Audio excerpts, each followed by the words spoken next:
మీకు సహాయం ఎక్కడ నుండి వస్తుందో తెలుసా? ఈ మాట తప్పకుండా వినండి. జీవితంలో కొన్ని సమయాల్లో మనం పూర్తిగా ఒంటరిగా అనిపిస్తుంది. సహాయం కోసం ఎదురు చూస్తాం, కానీ ఎక్కడా కనిపించదు. మనసులో భయం, అసహనం పెరుగుతుంది.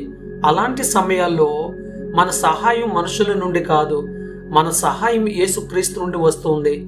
ఆయన మనలను ఎప్పుడూ విడిచిపెట్టడు. కీర్తనల గ్రంథం 20వ అధ్యాయం 2వ వచనం చెబుతుంది, పరిశుద్ధ స్థలంలో నుండి ఆయన నీకు సహాయం చేయునుగాక, సియోనులో నుండి నిన్ను ఆదుకొనుగాక. చిన్న ప్రార్థన. ప్రభువా, మా సహాయంగా ఉండండి. మా బలహీనతలలో మాకు బలం ఇవ్వండి. మా జీవితాల్లో మీ సహాయం స్పష్టంగా కనిపించనివ్వండి. యేసు నామములో ప్రార్థన అడుగుచున్నాం తండ్రి, ఆమేన్. ఈ వాగ్దానం మీకు తాకితే లైక్ చేయండి. డైలీ ప్రేయర్ షార్ట్స్ కోసం సబ్స్క్రైబ్ చేయండి.